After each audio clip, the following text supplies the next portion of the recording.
Mais la prière, c'est ce que nous exprimons de tout notre cœur envers Dieu. Ce que nous ressentons à l'instant envers Dieu.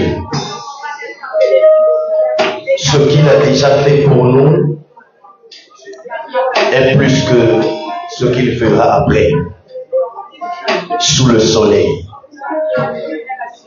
Je ne vois pas qu'est-ce que Jésus-Christ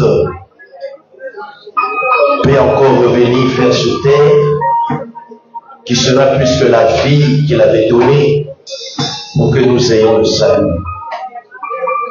D'où vous constaterez la vie que nous avons reçue en Christ est une vie qualitative. Une vie qualitative, c'est-à-dire une vie éternelle. On ne peut pas la comparer. Elle n'est pas limitée par le temps et l'espace, mais c'est la vie éternelle. La vie éternelle n'est pas une vie créée, mais c'est une vie incréée. Et la vie éternelle, c'est lui-même Christ en nous. Seigneur, merci pour ton amour, ta bonté et ta fidélité. Merci de permettre encore cette matinée dont nous avons l'opportunité de nous voir et nous rassembler tout autour de ta personne à l'image d'Israël qui se rassemblait tout autour du tabernacle ou encore tout autour de Moïse après avoir écouté le son de la trompette. Et le véritable son de la trompette, c'est ta voix dans le message. C'est ta voix dans l'enseignement. C'est ta voix dans la prédication. Les voix vont se taire un jour sous le soleil. Même les plus détracteurs, les plus anti, les plus hantés se tairont un jour. Seule ta voix primera. Cette voix que l'épouse aura entendue est montée dans les airs. Édifie à nous encore ce matin par cet enseignement sur les 7 vérités fondamentales sur ta personne. Merci de nous édifier sous l'onction qui enseigne toutes choses. Ainsi prions au nom de Jésus-Christ, nous disons Amen. Est-ce qu'on peut acclamer le Seigneur? Gloire au Seigneur. Amen. Bonjour à tous. La spiritualité n'exclut pas la civilité. Disons Amen. Église de réveil, photo, vous allez d'abord réveiller. Prenons les Écritures, notre texte de base. Jean chapitre 1er, le verset 14. C'est notre texte principal ou encore texte de base qui nous permet de planter le décor de notre enseignement intitulé Les 7 vérités fondamentales sur Jésus-Christ. Je lis au nom du Seigneur Jésus-Christ. Jean 1, 14. Et la parole a été faite chair, virgule, et elle a habité parmi nous, virgule, pleine de grâce et de vérité, point, virgule. Et nous avons contemplé sa gloire, virgule. Une gloire comme la gloire du Fils unique venu du Père, point. Est-ce qu'on peut encore acclamer la parole? Nous pouvons le mettre. Disons Amen. Disons Amen. Est-ce que quelqu'un est en forme ce matin? Est-ce que gloire dit tu es en forme? Amen. Toi qui sors d'une journée exceptionnelle, disons Amen. Alors, nous continuons dans la dynamique de notre thème sur les 7 vérités fondamentales sur Jésus-Christ. Disons Amen. Et dans notre introduction, dans notre message introductif le dimanche dernier, j'avais dit que... Arrêtez. Notre message d'introduction, je disais que par la grâce de Dieu, en méditant ce seul verset, j'ai eu à énumérer 7 vérités. Et nous avons dit que ce sont des vérités fondamentales, c'est-à-dire des vérités de base que tout enfant de Dieu, tout chrétien, toute église est censé connaître, expérimenter. Disons Amen.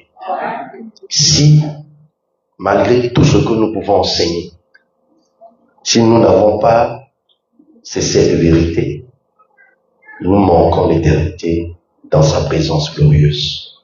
Et je ne vous enseigne rien de nouveau. C'est à titre de rappel. Disons Amen. Je pensais parler de 3 vérités le dimanche dernier, mais j'en ai seulement parlé d'une seule, si je ne me trompe pas, sur la parole. Et nous avions dit que la parole, c'est Christ depuis l'éternité. Alléluia. Disons Amen. Maintenant, cette parole, dans la suite de la lecture, on dit, elle a été faite chair. Vous constaterez que quand je lis souvent ça, j'aime pas trop cette expression. C'est un problème de traduction. On peut dire oui, c'est la même chose, oui, mais par la grâce, quand on a étudié, c'est pas la même chose. Dans le texte originel écrit, la parole devint chair. J'aime cette expression. Disons Amen. Donc la deuxième vérité, la parole devint chair. On appelle cela l'incarnation. À ne pas confondre avec l'hérésie. Le mot hérésie signifie fausse doctrine ou encore faux enseignement. Donc, ne confondez pas le mot incarnation avec le mot réincarnation. Amen. Je ne vais pas mettre l'accent sur le mot réincarnation, peut-être qu'on en parlera. Mais l'incarnation vient de 2 mots en latin. Premier mot, in, c'est-à-dire in, et deuxième mot, carni. Donc, C-A-R-N-I. Incarni, donc, incarnation. Qui signifie tout simplement dans la chair. Dans la chair. Donc, Dieu dans la chair.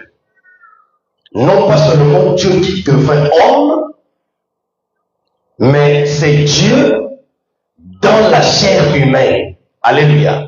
Ça qu'on appelle l'incarnation. La parole Dieu dans la chair humaine. D'où la traduction dit, la parole a été faite chair. Donc, dans le texte originel, le verbe qui est utilisé, c'est-à-dire devenir, suivez, notez cela, c'est capital, pour ceux qui écrivent. Donc, dans le texte originel, le verbe utilisé, soit de faire ou devenir, ne fait pas allusion au commencement de quelque chose de nouveau. Non. Cela ne fait pas allusion de quelque chose de nouveau, mais de ce qui existe déjà et qui devient seulement nouveau dans sa manifestation. La parole a été faite chair où la parole devint chair ne fait pas allusion au commencement de quelque chose de nouveau, mais cela fait plutôt allusion à ce qui existe déjà et qui devient son nouveau dans sa manifestation. D'où Christ la parole, Christ est Dieu, va revêtir la chair humaine sans cesser d'être Dieu. Alléluia. Disons Amen. C'est ce qu'il faut retenir. Donc, le mot incarnation, c'est tout simplement Christ la parole qui a revêtu la chair dans le temps. Parce que quand on parle de Christ, si vous avez bien suivi mon introduction, nous parlons de l'éternité. On a parlé de la préexistence. Pré. Il y a pré et post. Pré, avant. D'où l'apôtre Pierre témoigne que les prophètes qui ont prophétisé, touchant le temps de la grâce qui n'était pas encore manifesté, avaient l'esprit de Christ et non l'esprit de Jésus, qui était en eux. Christ était dans les prophètes et non Jésus. Parce que Jésus, c'est le nom quand Christ a revêtu la chair. Or, dans l'Ancien Testament, Jésus n'était pas encore manifesté. D'où Ésaïe prophétise qu'une vierge sera enceinte, elle enfantera un fils. Alléluia. Donc, Christ qui habitait les prophètes, c'est ça la divinité dans les prophètes. Mais comme c'était au temps de la loi, Christ ne demeurait pas en eux. D'où l'Écriture dit, aucune prophétie n'a jamais été l'objet d'une interprétation particulière. Mais c'est par la poussée. Comment cette poussée se faisait? C'est par la poussée de l'esprit que les hommes parlaient de la part de Dieu. Donc ils étaient au départ, les prophètes, quoi qu'ils étaient prophètes, ils étaient moins ordinaires, mais ils n'avaient pas le Saint-Esprit en eux. Le Saint-Esprit venait les saisir à l'instant, il libérait le message. À la fin du message, l'esprit se retirait. Amen. D'où il ne pouvait pas demeurer. Pourquoi il ne pouvait pas demeurer? Parce que Dieu cherchait encore un lieu où il doit demeurer. Mais durant tout le temps de la loi, il ne trouvait pas ce lieu. D'où il venait, il saisissait, il remplissait. L'homme accomplit la mission de sa part et il se retirait. Voilà pourquoi, quand il saisissait le prophète ne commence pas par dire « Nazo na sili bien rouge ». Le prophète commence d'abord avec l'expression « Ainsi parle l'Éternel ». Alléluia. Ainsi parle l'Éternel. C'est pas moi qui parle, mais c'est l'Éternel qui parle au travers de moi. Oh, l'Éternel est esprit. Il emprunte ma bouche pour parler. D'où l'Écriture dit, l'homme ne vivant pas seulement du pain, mais de toute parole qui sort de la bouche de l'Éternel. Le prophète était le porte-parole. Certaines choses chose qui se passe sous le soleil n'est que la copie de ce que Dieu avait déjà établi. D'où dans le gouvernement terrestre, on parle de porte-parole du gouvernement. Le ministre, qui est le porte-parole du gouvernement, ne peut pas venir s'adresser au peuple s'il n'assiste pas au conseil des ministres. Quand il assiste au conseil des ministres, le peuple n'est pas là. Mais il est le représentant du peuple au conseil des ministres. Tout comme l'homme de Dieu est représentant du peuple de Dieu au conseil de Dieu. D'où Jérémie pose la question: qui a assisté au conseil de l'Éternel?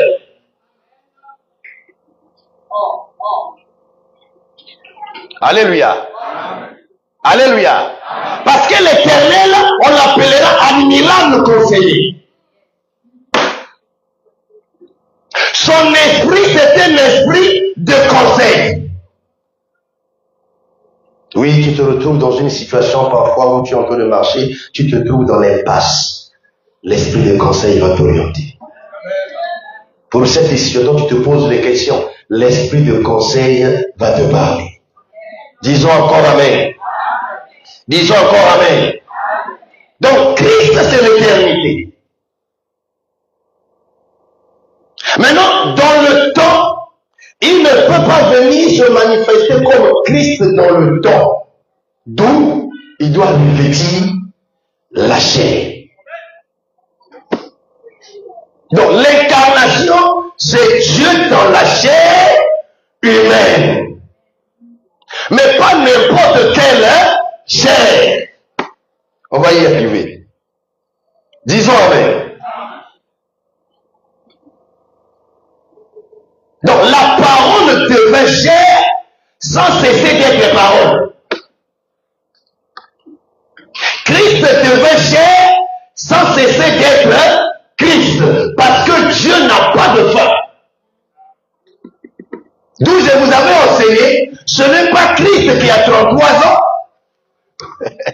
mais c'est Jésus qui a eu 33 ans. Amen. Alléluia. L'âge de Christ, c'est d'éternité en éternité, d'âge en âge, de siècle en siècle. C'est ça son âge. Alléluia. Parce qu'il est auto-existant. C'est-à-dire, bon, ça peut être compliqué pour toi, il existe par lui-même.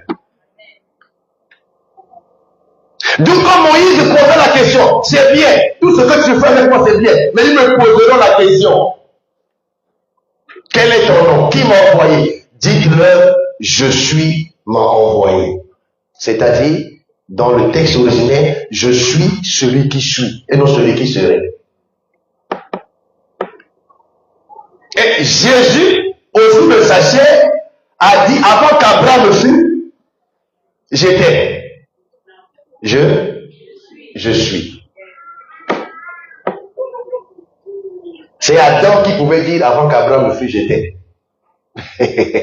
C'est Noé qui pouvait dire avant qu'Abraham fût, j'étais.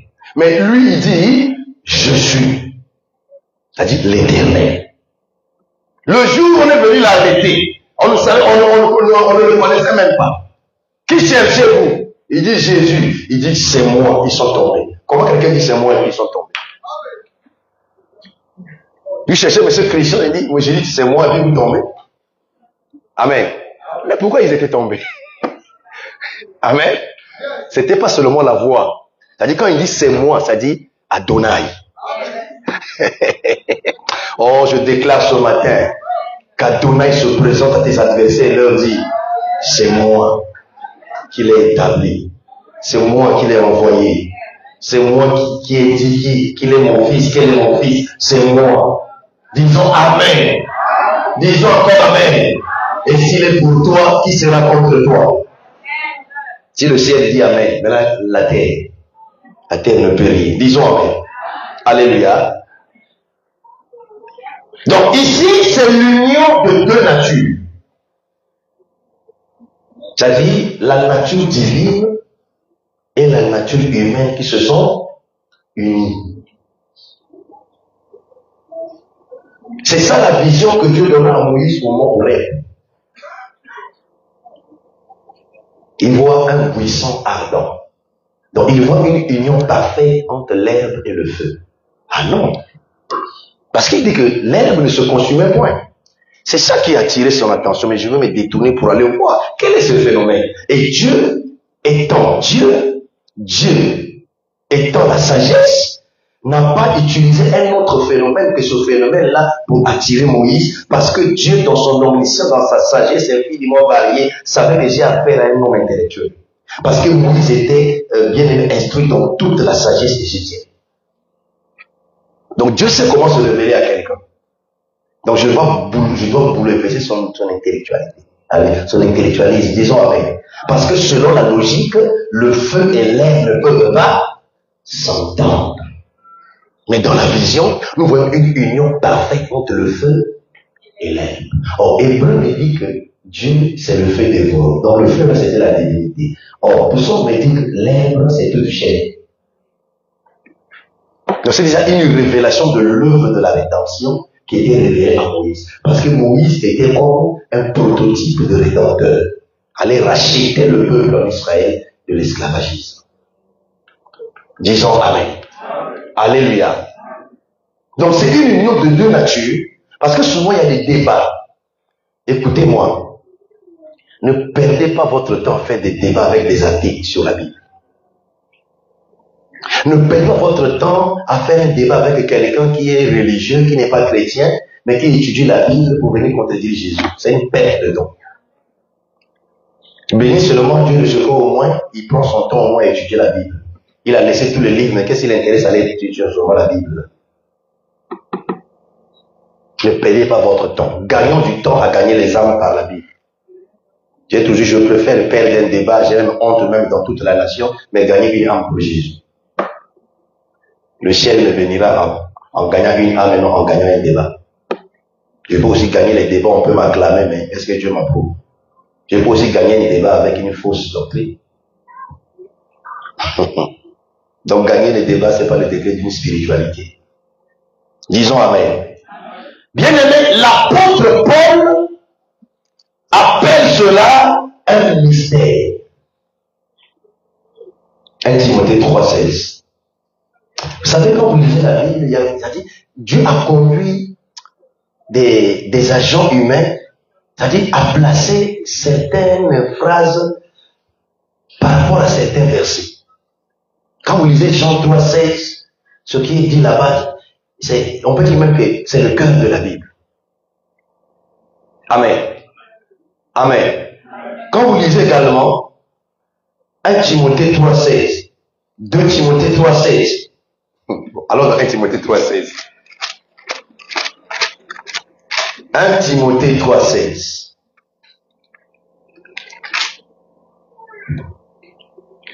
Et sans contredit,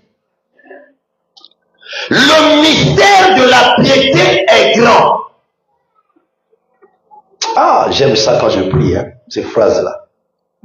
Celui qui a été manifesté en chair, l'incarnation. Bon, je ne vous ai pas les détails pour la suite, ça va m'amener vraiment à sortir. On s'arrête là.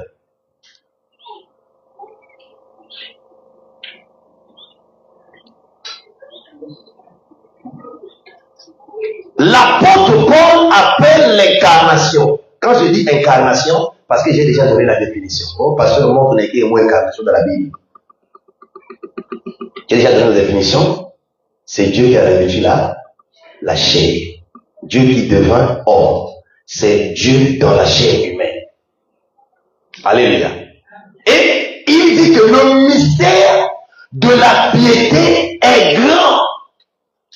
C'est pour dire que tous les mystères n'ont pas le même degré. Amen. Disons Amen. Tous les mystères n'ont pas le même degré. Le mariage entre Christ et l'Église est un mystère. Je ne vois rien, c'est écrit. Paul dit, je vous dis un mystère. Donc tous les mystères n'ont pas le même décrit. D'où l'apôtre Paul dit que le mystère de la piété est grand. Qu'est-ce que la piété? Dans le texte originel, c'est la reproduction de Dieu dans l'homme. Dieu qui se reproduit dans l'homme. Le mot peut se définir de plusieurs manières selon le contexte. Piété peut s'exprimer comme attachement. Par exemple, Corneille était un homme pieux. Il était attaché à la parole, mais il n'avait pas encore le Saint-Esprit. Mais ici, c'est la reproduction de Dieu dans l'homme. Le mystère de la piété. C'est là où il commence à donner les caractéristiques. Il commence par l'incarnation. Celui qui a été manifesté en chair. L'incarnation, c'est l'un des plus grands mystères du christianisme. Alléluia. Disons avec. C'est-à-dire, nier que Dieu a revêtu la chair, c'est nier la déité. Nier que la parole devait chair, c'est nier Dieu. Parce que pour certaines personnes, c'est inconcevable que Dieu est tellement puissant. Il est terrible, il est redoutable, il est tellement saint qu'on ne peut pas voir Dieu dans toute sa déité dans la chair humaine. C'est normal que les gens raisonnent ainsi parce que c'est un grand mystère. Le grand mystère n'est pas donné à être révélé à tout le monde. Et on ne reçoit pas la révélation d'un mystère parce qu'on est intelligent. Parce qu'on a beaucoup prié. Parce qu'on a fait la théologie. Non et non et non.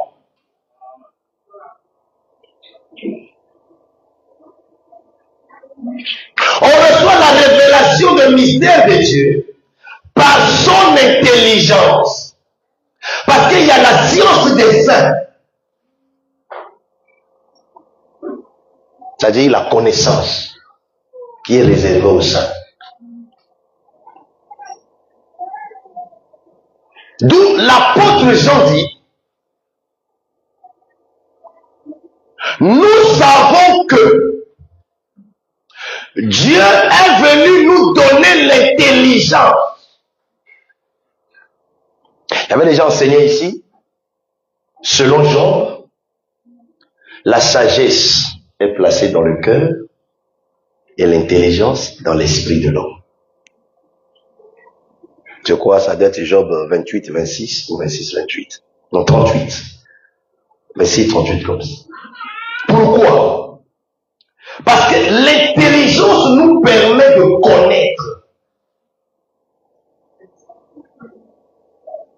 Il est venu nous donner l'intelligence afin de connaître le véritable.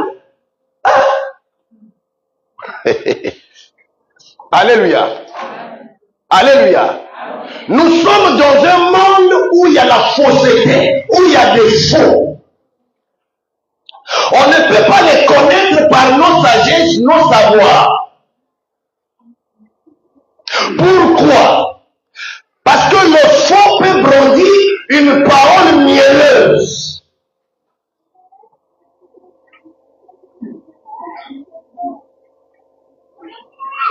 Et ceux qui sont ignorants leur donnent du crédit, leur donnent du temps.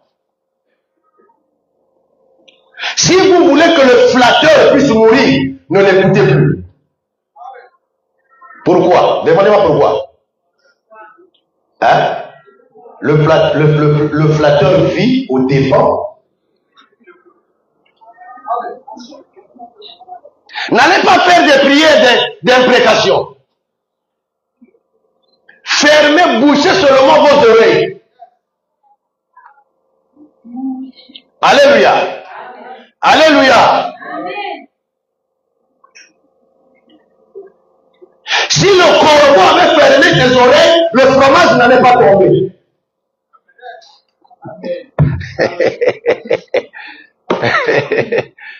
Alléluia. Alléluia.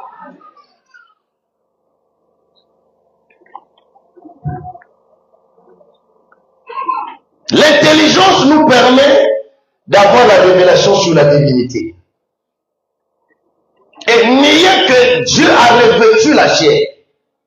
Dieu était dans une chair humaine. Nier ça, c'est nier la divinité. Ce n'est pas une simple déclaration de ma part. Je suis basé sur les Écritures par la grâce. Allons-y lire. 1 Jean 4, 2 à 3. Un témoin qui a vécu avec Jésus, qui posait sa tête sur la poitrine de Jésus. Avant que Jésus ne puisse expirer à la croix, Jésus lui confirme Marie.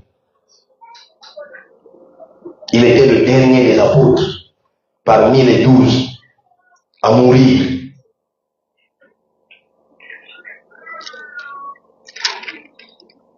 J'ai dit 1 Jean combien? Ce chapitre nous parle des faux docteurs. 2 à 3.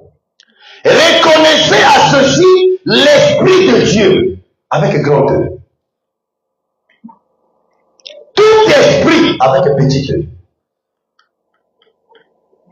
Donc, l'apôtre Paul s'adresse aux petits esprits, qui doivent reconnaître le grand esprit. Amen. Petit esprit, l'humain. Grand esprit, Dieu. Reconnaissez ceci à l'Esprit de Dieu. Tout esprit qui confesse Jésus-Christ venu en chair est de Dieu. En d'autres termes, tout esprit qui croit que la parole a revêtu la chair est de Dieu.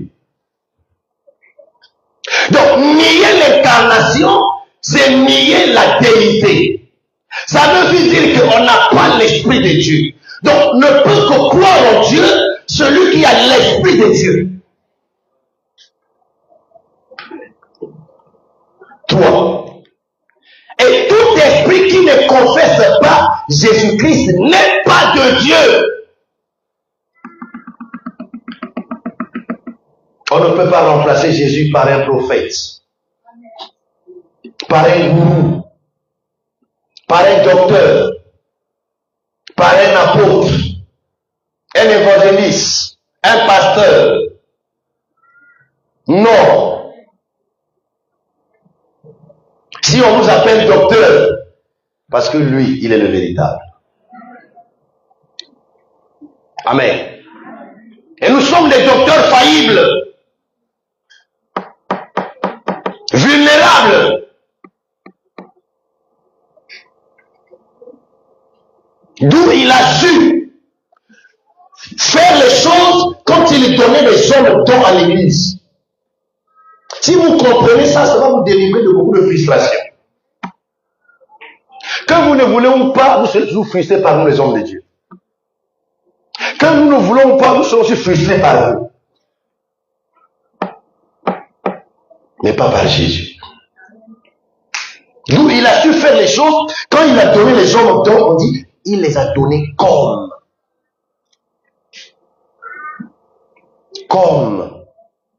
C'est comme le bras. Au bout, il y a 5 doigts. Tous les 5 doigts sont liés au bras. Et c'est lui qui est le bras. Et nous sommes les 5 doigts. Prophète, apôtre, prophète, évangéliste, pasteur, docteur. Il a donné les uns comme, les autres comme. Donc, il a donné d'autres doigts comme ce bras, les autres doigts comme ce bras. Les 5 doigts sont rattachés à un seul bras. Donc, quand les apôtres disaient, choisissez des diacres pour qu'ils s'occupent de la table, nous, on va s'occuper du ministère de la parole et non le ministère des paroles. Donc, dans la profondeur, il n'y a qu'un seul ministère de la parole. Et le ministère de la parole, c'est Jésus-Christ le bras, qui donne les 5 doigts comme les hommes dont à l'église corps. D'où le prophète Esaïe posa la question. Qui a reconnu le bras de l'Éternel? Qui a cru à ce qui nous est annoncé? Qu'est-ce qu'on a à voir avec le bras et l'annonce? Est-ce que c'est le bras qui écoute? Ce sont les oreilles. Donc quand il pose la question, qui a reconnu le bras de l'Éternel? Qui a reconnu Jésus, la parole, le ministère de la parole? Parce que c'est le bras qui annonce la parole. Mais le bras annonce au travers des doigts, les 5 ministères. D'où aucun homme ne peut avoir 2, 3 ministères. Ces choses ne vont que ça en Afrique. Ton ennemi trouve à titre.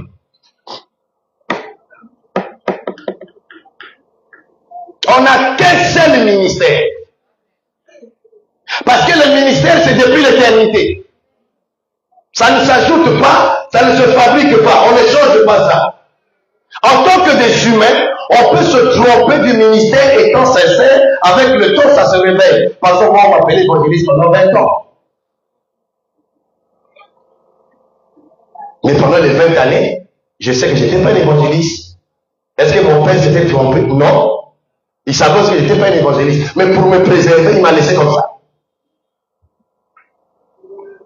Et si je n'avais pas fonctionné avec l'esprit de l'évangéliste, je n'aurais pas été un docteur charismatique. Donc, dans la souveraineté de Dieu, il m'a fait passer par là que dans l'apprentissage, je fasse l'œuvre d'un évangéliste sans être un évangéliste. D'où Paul dit à Timothée qui est pasteur, fais l'œuvre d'un évangéliste. D'où dans l'Ancien Testament, c'est même un prophète qui a révélé les caractéristiques d'un ministère évangéliste. Prophète Esaïe. L'Esprit du Seigneur est sur moi. Il m'a oint pour libérer les captifs, renvoyer libres les opprimés, annoncer une année de grâce, la bonne nouvelle aux pauvres. C'est les caractéristiques du ministère de l'évangéliste. Disons Amen. Disons encore Amen. Donc je reviens en disant que nier Jésus dans la chair, c'est nier la divinité, c'est nier Dieu, parce que l'Écriture vient de le dire. Si moi je te présente l'Écriture, tu veux faire un débat avec moi j'arrête le débat là, parce que j'ai présenté l'Écriture. À moins que peut-être que je n'ai pas pu m'exprimer pour expliquer, mais sinon l'Écriture est là, tu n'es pas plus que l'Écriture. Moi je m'arrête là, je continue mon chemin. Parce que c'est écrit. Disons Amen. Alléluia. Et celui qui nie la divinité, celui qui nie l'incarnation est considéré par la Bible et non par la chrétien comme un antéchrist. Revenons. Verset 3. Et tout esprit qui ne confesse pas Jésus-Christ n'est pas de Dieu. C'est celui de l'antéchrist dont vous avez appris la venue et qui maintenant est déjà dans le monde. Ce verset pose problème. Le verset n'est pas venu poser problème, mais c'est des gens qui créent des problèmes. Parce que le verset ne vient pas créer les problèmes, le verset vient apporter la solution.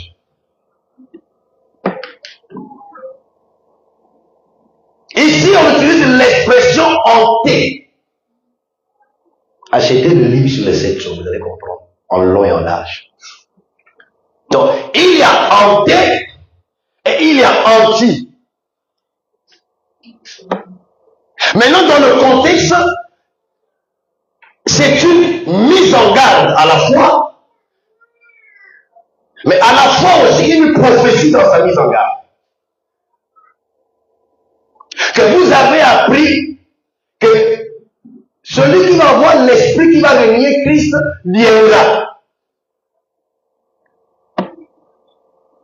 Mais il dit qu'il est déjà dans le monde. Or, selon la prophétie des temps de la fin, l'Antichrist apparaîtra après l'enlèvement de l'Église. C'est comme Jésus qui vint sur terre, qui est déjà venu trouver Judas Iscariote.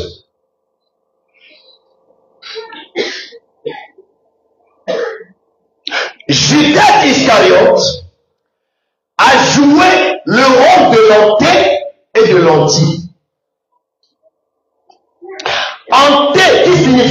avant.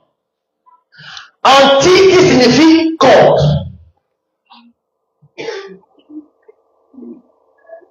Pour qu'il soit contre, il doit venir avant pour qu'ils aient le temps d'étudier les prophéties et prendre les prophéties, les contredire pour être contre.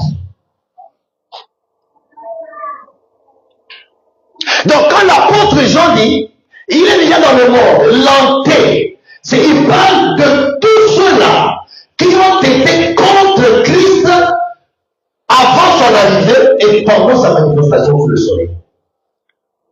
Un homme comme Nimrod, c'était un antéchrist. Faisons-nous un homme. Parce qu'il savait que dans la dimension spirituelle, un nom sera révélé.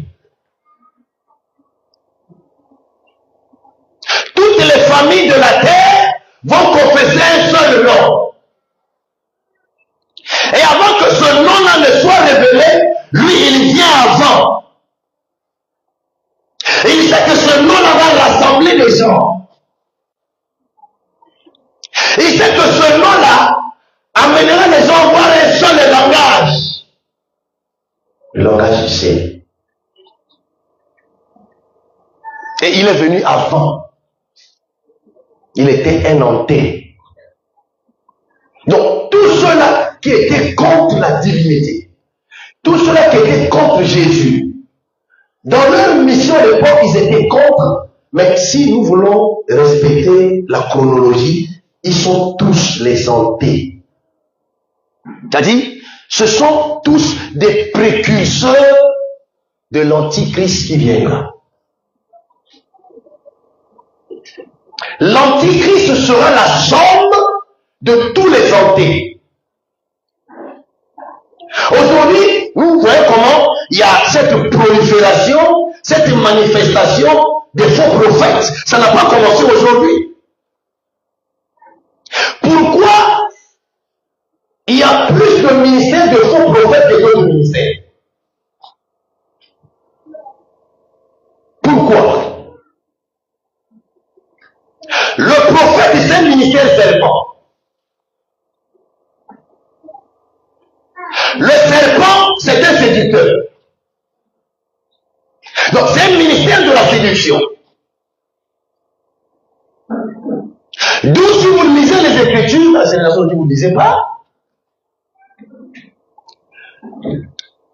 parmi tous les faux ministères, le dernier faux ministère sera le ministère du prophète.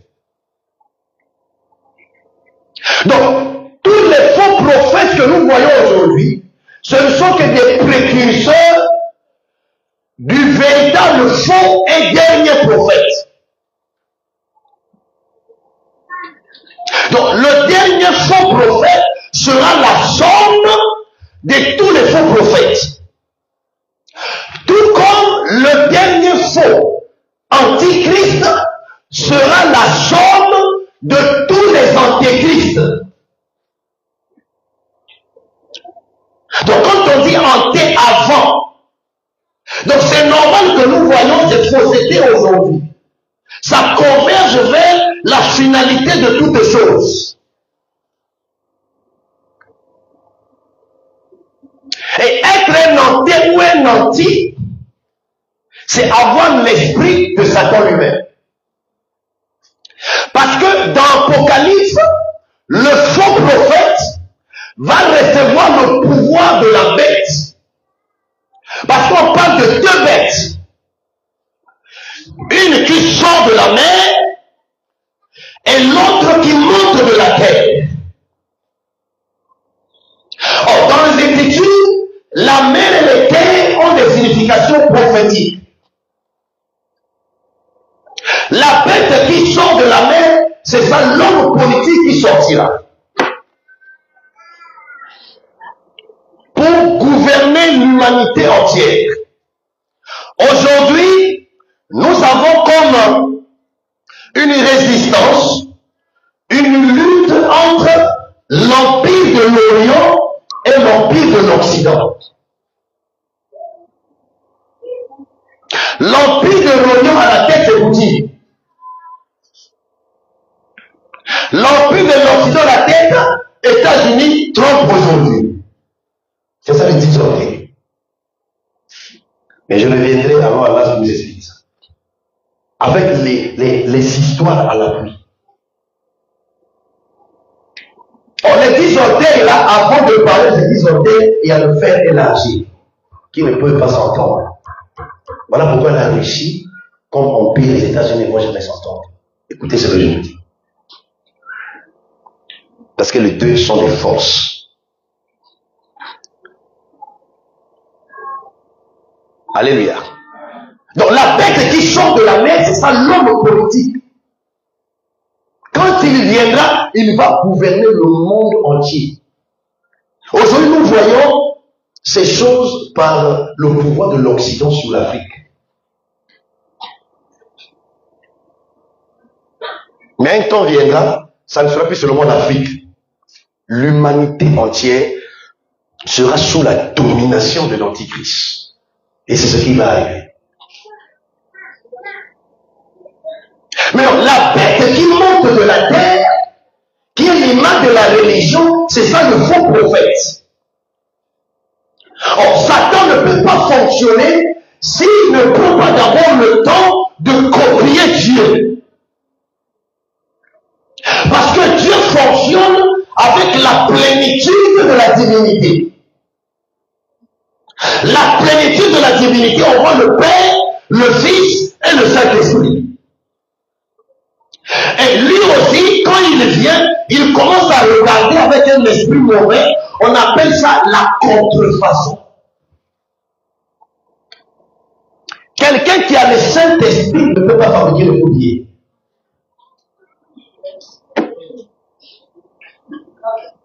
Si quelqu'un fabrique le faux billet, le fossoyeur, il a un démon. C'est ça qu'on appelle contrefaire. Donc, lui aussi, il vient fonctionner avec une triple mission. En étant aussi triple. D'où dans l'Apocalypse, il y a le dragon, il y a la bête qui sort de la mer, il y a la bête qui monte de la terre. Or, le dragon, c'est lui-même. Satan, esprit. Comme il ne peut pas se manifester comme esprit, il donne son pouvoir à l'Antichrist. C'est ça l'image. Où ils étaient tous dans la chambre. Jésus prend la parole. Il dit, l'un de vous me trahira. Et les autres disciples se sont penchés sur le disciple que Jésus a fait. Jean pose la question au maître, qui parmi nous sera le maître ou sera le traître? Jésus prend la parole, l'homme à qui je donnerai le pain trempé. Pas trempé, pas avec le trempé, trempé. Parce que dans la salle, c'était le même pain, mais les 11 vont manger le pain brisé, mais Judas le traître mangera le pain trempé. C'est-à-dire le pain qu'on a mis dans le liquide, on le fait sortir, on le donne. En les autres ont pris le pain brisé, après ils ont pris le liquide. Mais lui, il a pris déjà le pain qui absorbe le liquide. Comme si. Et Jean a parlé, le maître a dit, celui qui va manger les pains trempés, c'est celui qui va manger les pains trempés. Lui aussi, ils sont là à l'observation. Tel qu'on avait un jour ici, une nuit de prière, je sentais qu'il y avait une résistance. Il dit, nous tous. Celle qui va tomber. Et voilà, la gloire à Dieu, je passe sur sa présence. Quand il va faire prière, il faut qu'on atteigne cette dimension. Amen. Un jour viendra, je viens, je prêche, je vois, tu perds le culte, je dis, tout Dieu permettra que tu puisses t'asseoir sur une chaise en place. Je vais dire, la chaise va se casser sous toi. À l'instant, ça va se casser. Au lobage. Dès qu'il a mangé le pain trempé, Jésus lui dit, va faire ce que tu as fait. On dit aussitôt, Satan entra en lui. Écoutez-moi, en matière de délivrance, même si on pose la question, qui est-il dans le corps? Satan? Non, c'est son esprit qui parle.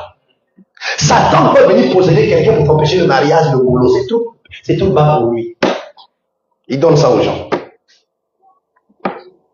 Quand Satan vient habiter un homme, c'est pour faire face à Christ. C'est pour faire face à l'œuvre de la rédemption. Comme il vient toujours avant. La première personne que Jésus a rencontrée après 40 jours de jeûne et prière, c'est le diable. Donc tu peux aller gêner 40 jours et 40 nuits, tu peux être visité par le diable.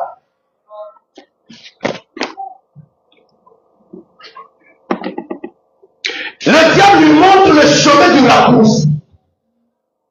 Parce que le diable savait que ce monsieur-là, s'il arrive à la croix, c'est fini pour moi.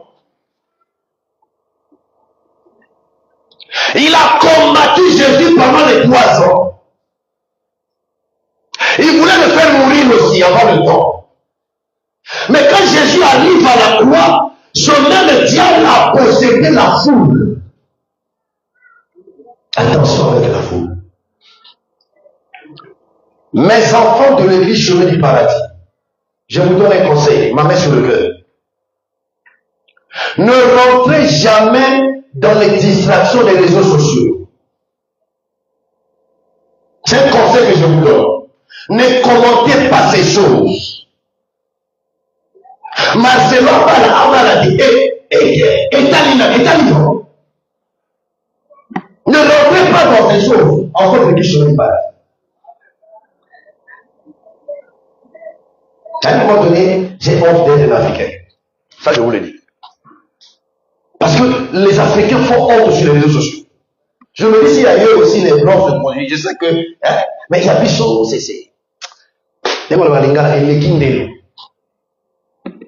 Et quand on n'a rien à faire, c'est là où on fait ces choses. Quand tu te focalises sur un projet, tu ne peux pas faire ton temps dans cette suite. Amen. Alléluia. Aujourd'hui, non, c'est encore rien. Mais j'évolue. Mais ça va venir avec votre papa Jésus.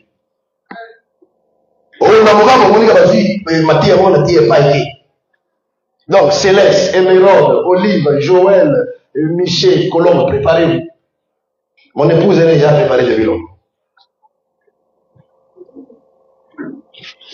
Une information. Est-ce que vous savez que mon épouse est plus âgée que moi dans la foi? Eh oui.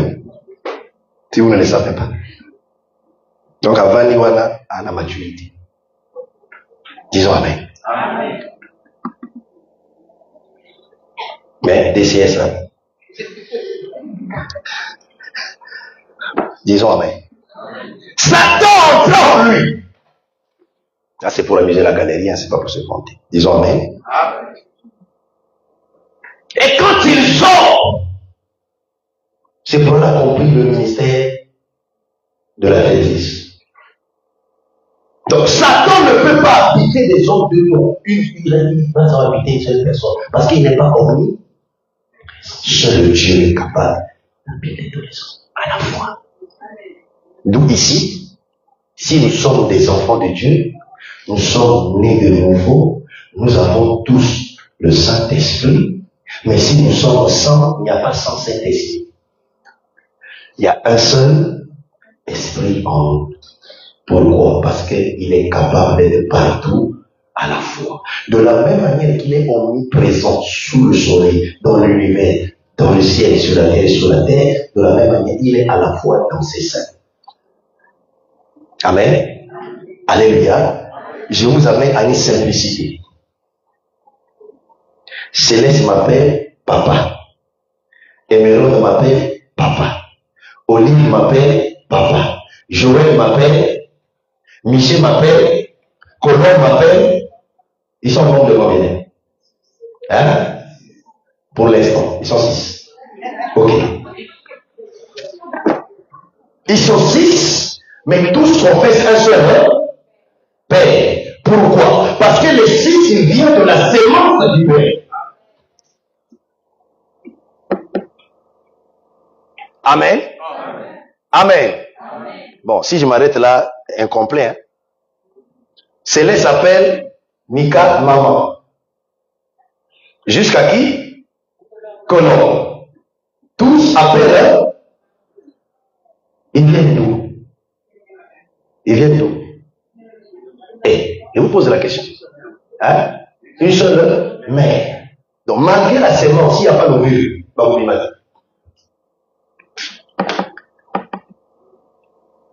Alléluia. C'est ça aussi Dieu dans l'homme. Or, la sémence, c'est la parole. Alléluia. Alléluia. Comme cette parole a le pouvoir d'être partout, d'où lorsque nous devenons enfants, nous ne devenons pas seulement enfants avec le titre, mais avec le pouvoir. Il leur a donné le pouvoir de devenir. Lorsque tu deviens enfant de Dieu, ça ne s'arrête pas là. Plus Dieu est en train de croître, plus le pouvoir est en train de fonctionner. Que tu as la capacité d'évoluer, de progresser, parce que tu es né avec l'autorité royale, avec le pouvoir de Dieu. Mets ça dans ton esprit. Que quels que soient les obstacles, il y a le verbe pour venir.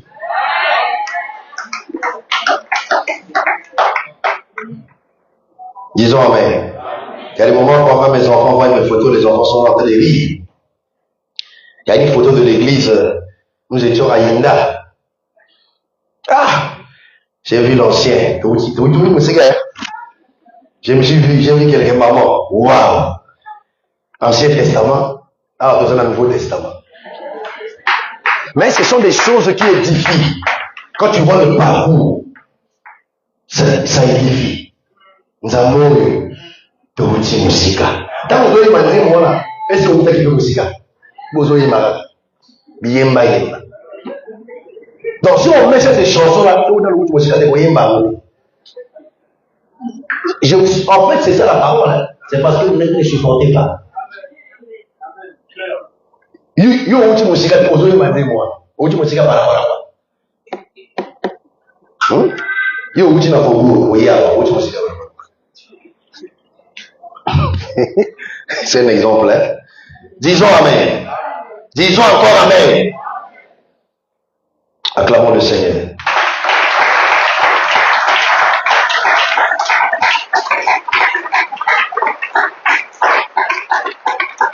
Donc, Judas qui va trahir Jésus, c'est ça l'image de l'Antichrist qui reçoit l'esprit du dragon, tout comme Judas a reçu Satan.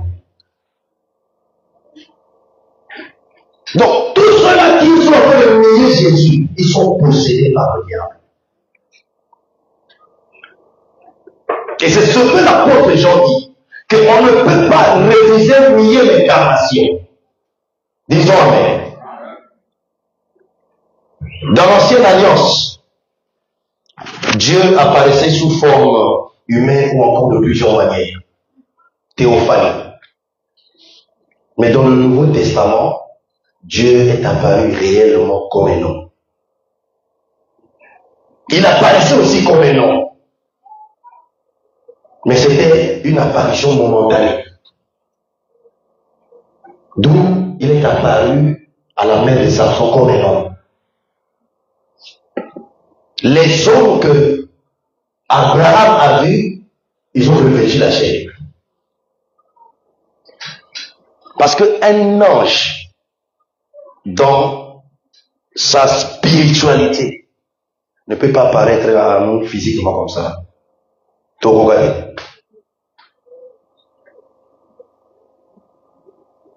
Et l'ange, c'est un être spirituel. Il doit quitter l'éternité. Parce que tu ne peux pas quitter l'éternité avec le même corps et être visible dans le temps avec le même corps. D'où Paul dit il y a le corps céleste et le corps terrestre.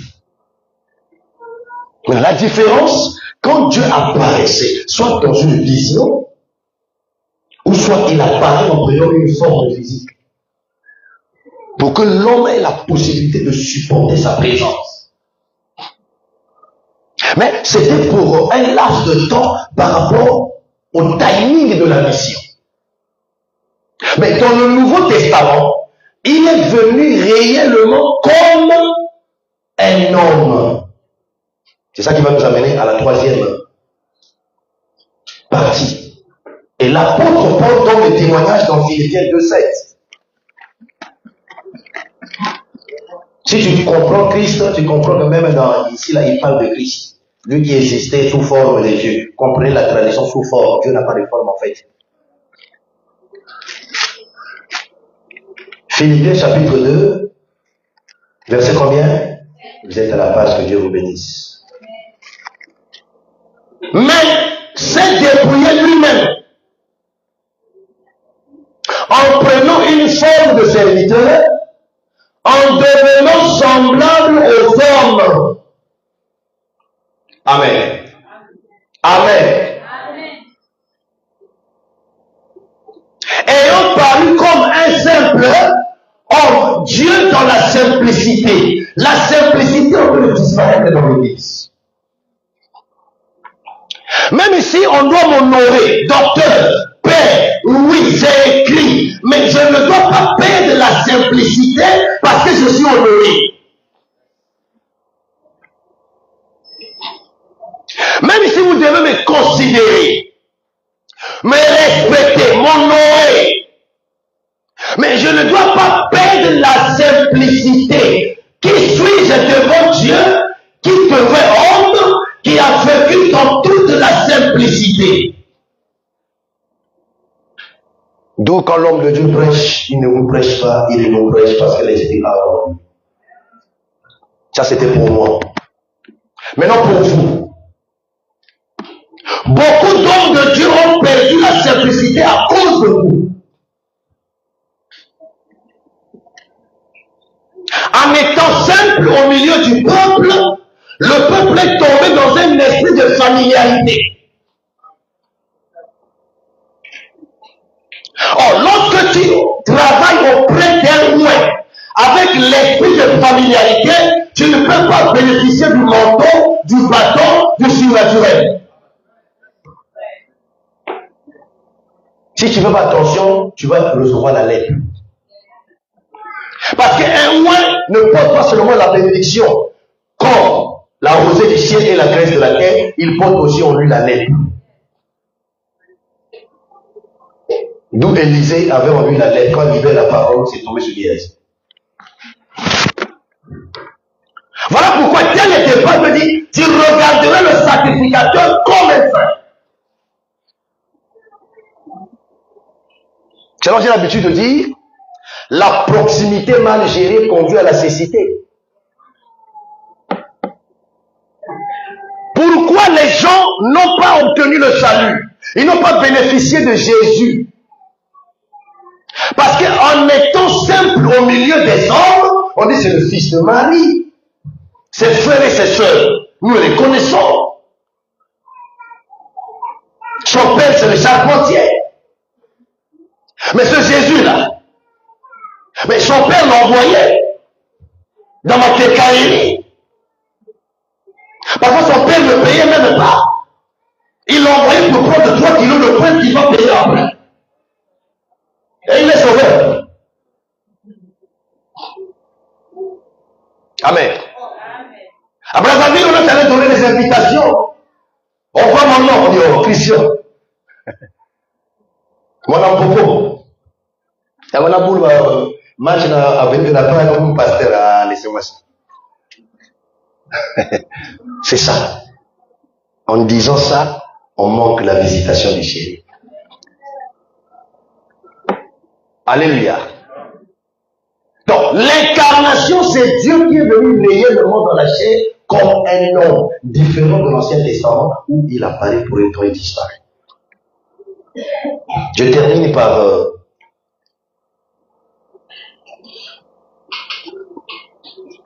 trois choses qui ont été accomplies par l'union de deux natures de Christ. Deux natures en Christ Jésus. Donc en lui, il avait ces deux natures, la déité et l'humanité.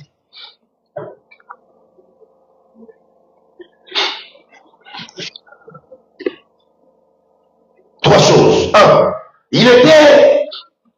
Donc, trois choses ont été accomplies par cette union de deux natures en Christ Jésus. Un, il lui était maintenant possible de mourir. Parce qu'il était venu pour mourir, mais Dieu ne peut pas mourir. Pour le cas Koufa, il fallait dans d'autres. Jean 2, 19 à 20. Jean 2, 19 à 20. Jésus leur répondit, détruisez ce temple, en 3 jours je le rebâtirai, je le relèverai. Les Juifs dirent, il a fallu 46 ans pour bâtir ce temple, et toi, en 3 jours, tu le relèverais. 21 dit, mais il parlait du temple de son corps. C'est là où je parle du parler des dieux et du dire des dieux. Le parler détruisait le temple, mais le dire, son corps. Pourquoi ils ont réagi? Mais alors celui qui n'est pas lecteur de la Bible dit, mais votre Bible se contredit. Il va même prendre le verset pour dire, mais Salomon a bâti le temple en 7 ans. C'est ce qui est écrit. Bon, ici, là, on a mis 40. Vous voyez pas le mot de Bible, là, il y a la confusion. La Bible n'est pas seulement prophétique, doctrinale. La Bible est aussi historique. Il faut connaître l'histoire de la Bible. Le temple de Salomon, ça c'est maintenant l'histoire, qui était détruit. Au temps de Nebuchadnezzar, ils sont allés en exil pendant 70 ans. Maintenant, il faut un retour après les 70 années. C'est vers les 70 années que Daniel, consultant les écrits, s'est mis à prier. Et Dieu va susciter Cyrus, mon serviteur.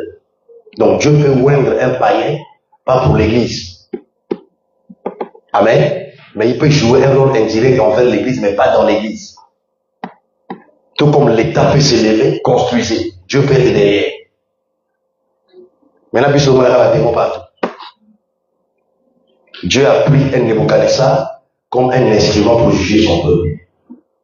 Mais le malheur est que quand Dieu prend un païen comme un instrument, après Dieu le juge. Il est pour lui Dieu, parce que le peuple reste le peuple. Alléluia. D'où il faut maintenant des descentes. Avec Zorobabel, qui doit descendre pour reconstruire le temple. D'où Néhémie doit descendre pour la muraille. Esdras doit descendre pour restaurer la sacrificature. Donc il y avait une onction royale, prophétique et de la sacrificature.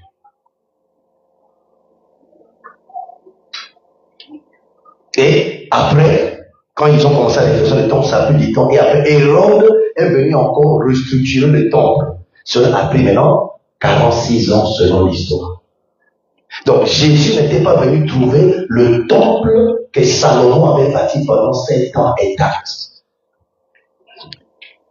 Il était déjà détruit. Les suspects n'étaient pas selon lui, mais il n'était qu'un. Et après lui, en 1970, ce qu'il avait aussi laissé était aussi renversé jusqu'aujourd'hui par le général romain appelé Titus. Ça c'est l'histoire, c'est pas écrit. Donc ici, il parlait de sa mort. Donc il parle ici, pourquoi? Parce qu'il a déjà revêtu la chair. Jean 10, 18.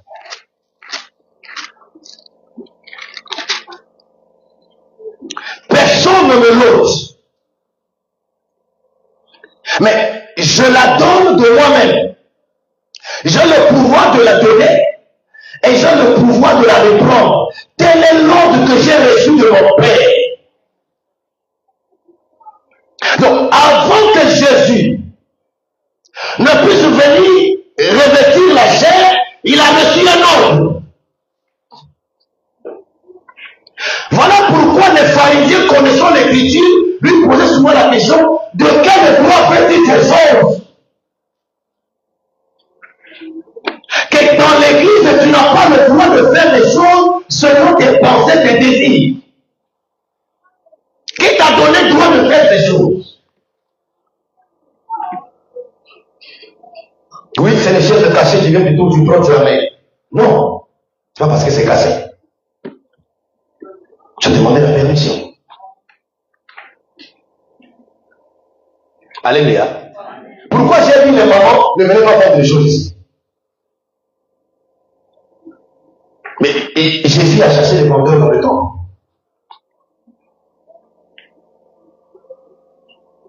Alléluia. Alléluia. Oui, ça peut arriver que vous venez en retraite, les mamans, vous vous tressez les cheveux dans les temples. Ah non. Ah non. Ça c'est le temple du Seigneur. Et il y a un wifi ici par exemple. Nuit de prière, c'est tout le monde qui est connecté. Dans le temple, et c'est n'importe quoi. Ce n'est plus l'église. Est-ce que vous comprenez? Ce n'est plus l'église. Ce n'est plus l'église. Et l'ancien en train de prêcher à la prière, toi tu es là avec le wifi, tu écoutes la prédication d'un autre orateur dans l'église, sur Facebook, dans la prière. Désordre. Alléluia. Donc il a reçu l'ordre du Père. Que, quoique c'est possible que je meure, mais personne n'a le pouvoir de monter la vie.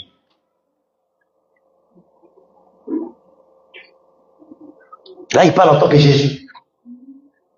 Pas en tant que Christ. Parce que Christ ne meurt pas. Celui qui ne sommeille ni ne dort, c'est Christ. Mais Jésus, il dormait dans la barque. Parce qu'il est apparu comme un simple homme. Christ ne peut pas avoir faim pour manger le fourmois. La seule faim que Christ peut avoir, c'est pour que toi tu sois sauvé. Parce qu'il doit manger ta foi. Amen. Dans l'Ancien Testament, Dieu utilisait les narines. Quand on met le sacrifice sur l'autel, la fumée doit monter. Il doit sentir une bonne odeur. Là, il va utiliser la bouche. Pourquoi? Parce que dans l'Ancien Testament, sa bouche était fermée. D'où Moïse doit bégayer. Il parle en parabole, les signes, les symboles, le mystère. La bouche est fermée. Dans le Nouveau Testament, Dieu doit ouvrir sa bouche parce qu'il doit parler et manger. Donc pour que la bouche s'ouvre, il faut une naissance.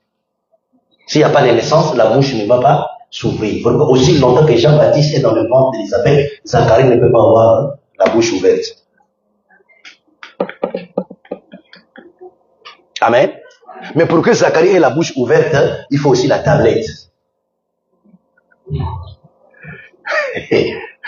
Parce que quand Élisabeth a donné le nom, les Juifs savent que ça ne s'arrêtait pas sur la main. Il faut le sacrificateur. Or, le sacrificateur ne peut pas parler. On lui fait signe. Il dit, amenez-moi une tablette. Il écrit, on l'appellera Jean. C'est pour dire que Élisabeth, c'est l'église. L'église peut parler, peut prêcher. Mais il faut qu'on vérifie sur la tablette si ce qu'on a dit est conforme. Personne n'a pas théorie, mais il faut vérifier la tablette. Il faut vérifier la tablette. Soki Zacharie a promis Matthieu de rejeter au Jean. Quand il a écrit Jean, les gens étaient étonnés. Elle n'était pas là quand la femme a écrit Jean. Amen. Pourquoi Jean? Parce que les prophètes là n'allaient pas grandir dans les temples. Or, si on avait donné le nom de Zacharie, il allait grandir dans les temples. Or, dans les temples, il doit manger les pains. Or, il n'est pas destiné à manger les pains des temples, mais à consommer le miel et les sauterelles dans les déserts. Pourquoi il ne doit pas grandir dans les temples? Parce que dans les temples, on ne va pas trouver le chameau. Oh, lui, c'est tout un chameau. Il est fait pour les déserts. Pourquoi il a reçu l'ordre? Si tu veux réussir dans la masse chrétienne, fonctionne sous l'ordre. Bien faire les choses ne signifie pas que c'est doctrinal. Les bonnes intentions ne peuvent pas remplacer les Écritures. Tout comme David a eu les bonnes intentions pour bâtir le temple, mais selon l'Écriture, c'est ça. Donc je peux ne pas avoir 1000 membres. Mais vous, vous êtes appelé à avoir 2000, 15 000 membres si Dieu vous a appelé dans le compte de LCF pour la cause du royaume.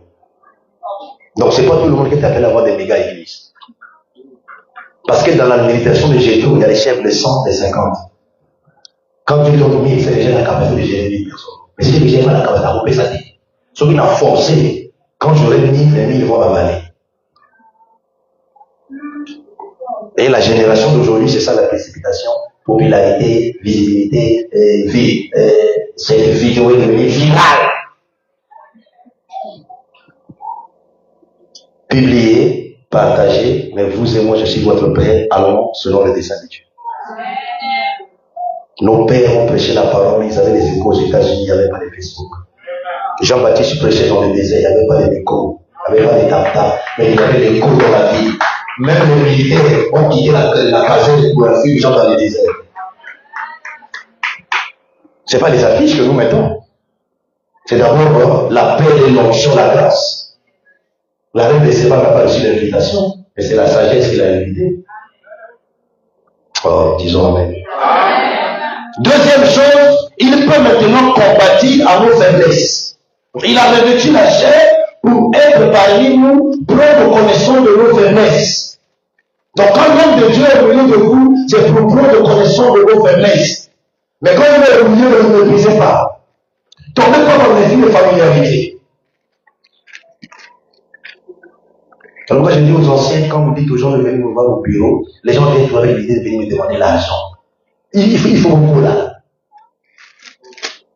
Donc quand vous rentrez au bureau, là, vous voyez l'argent. Vous n'allez pas être payé comme ça. Est-ce que le pasteur ne peut pas donner l'argent à quelqu'un? C'est pas ce que j'ai dit. Il faut faire ça pour mon âme. Je suis dans les Écritures. Au contraire, à ce type d'ailleurs, le gouvernement, même avec ça, pas pêcher le poisson. Prends la maison. Hein? Même parfois, avec bâtir la montée. Autant ceux qui demandent là, il y a les pauvres. Il y a des choses que vous dites que moi, parfois j'écoute sur le bord. On ne comprend pas quand même beaucoup. Jésus a dit quand vous êtes toujours les pauvres avec vous. Donc tu ne dis rien de nouveau. Hébreux 4,15. Pour dire que ce que je suis en train de dire, ce n'est pas fabriqué. Il peut maintenant compatir à nos faiblesses. C'est ça le but de revêtir la chair.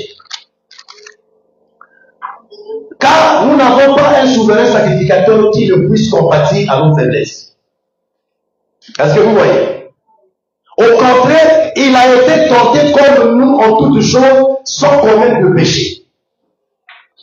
Pendant que vous savez, quand tu es, ouais, il y a beaucoup de mystères qui se passent. Donc, tu es en train de lire la Bible, tu reçois des visions. Donc, pendant que je lis là, je reçois la vision du bon samaritain à Jéricho. Donc, on ne force pas, on ne fabrique pas. Donc, tu as montré ça là. Amen. Lova, amen. Écoutez, car nous n'avons pas un souverain sacrificateur qui ne puisse compatir à nous. La victime de Jéricho était tombée, blessée, mais le sacrificateur ne passait, il ne peut pas compatir. Est-ce que vous voyez? Mais lui, il a revêtu la chair pour compatir à nos faiblesses. Tu perds les paroles, nous venons, nous cotisons, nous t'assistons, mais quand tout retourne, on te critique encore. Mais Jésus ne fera jamais ça. Alléluia. Donc il avait revêtu la chair pour compatir à nos faiblesses. Pourquoi il a été porteur? Il connaît toutes ces choses, il a vécu ça dans la chair. Il connaît déjà ça, d'où il nous a disposé des moyens pour nous soutenir. Si on arrive à chuter, il nous demande de se relever. Troisième chose pour terminer, il nous a donné un exemple à suivre. Jésus a revêtu la chair pour dire que tout ce qui est dans la chair n'est pas mauvais. Amen. Amen. Il faut que l'Église arrive à faire la distinction entre le charnel négatif et le charnel positif.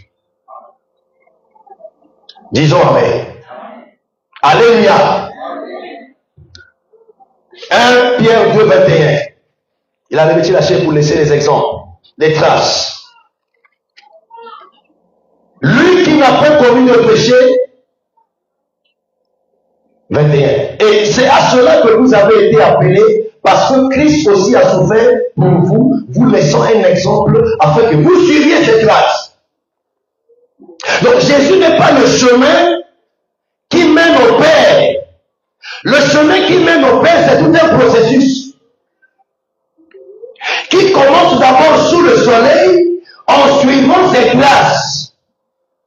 Tu arrives quelque part, tu voyages des places, on dit que chez nous, voilà ce qu'on fait. Toi, tu dois répondre, nous, ce n'est pas ici qu'on a appris Christ. Alléluia. Alléluia. J'arrive dans un village avec Maman Nika, on doit prêcher la parole, on dit bon, on va enlever les soldats. Il n'y a pas de problème, on lève, c'est pas un obstacle, on prêche. Bon, Maman Nika doit mettre le foulard, il n'y a pas de problème. Maman Nika, on va mettre le foulard quitter. Oh non, chez nous, il faut prendre d'abord l'alcool. Lequel est relié? Ah, tout m'est permis. Parce que ce n'est pas ce que j'ai appris. Amen. Amen. Est-ce que vous avez compris? Alléluia. C'est ça un enfant de Dieu. Ah, biso Yesu to yo lié boye. Te. Yesu va te ya biso. To yo lié boye. Te. C'est ça un enfant de Dieu. Je termine par un passage, 2 Pierre 1,4.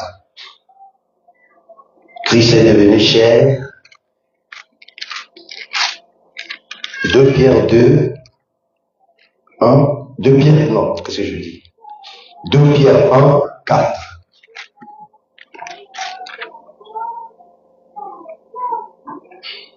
Lesquels nous assurent de sa part les plus grandes et précieuses et les plus précieuses promesses, afin que par elles, promesses, vous deveniez participants de la nature divine en fuyant la corruption qui existe dans le monde par la convoitise.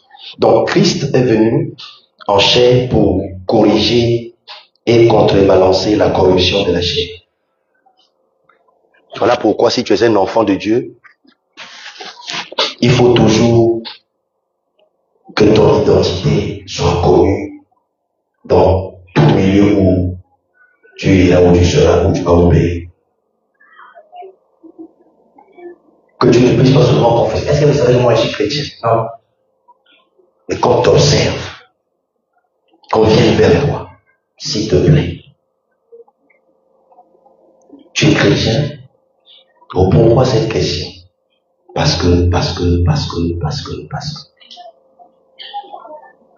Tu rentres dans un bureau, il y a un monsieur qui venait de sortir, qui a fait tomber son paquet d'argent.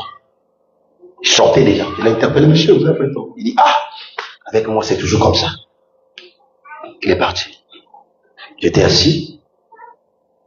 Il y a un monsieur qui m'a suivi, qui est venu s'asseoir.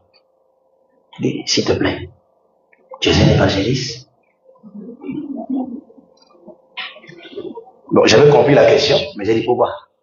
Non, j'ai suivi tout à l'heure le geste que tu as fait. Lui, je suis enfant de Dieu.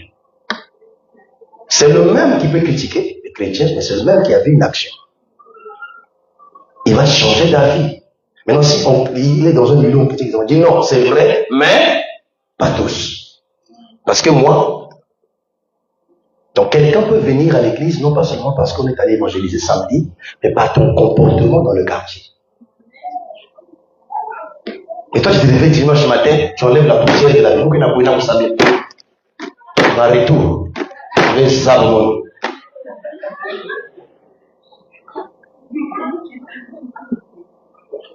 Amen.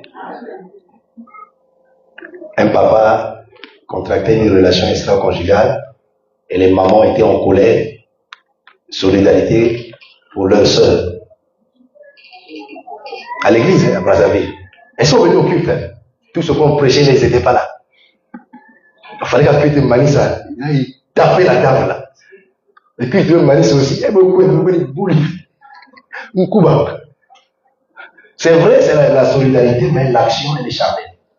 On n'a pas lutté contre les gens, et là, disons amen. Acclamons le Seigneur. Que Dieu vous bénisse. Que Dieu bénisse ceux qui nous suivent et que nous suivons après sur YouTube. Shalom.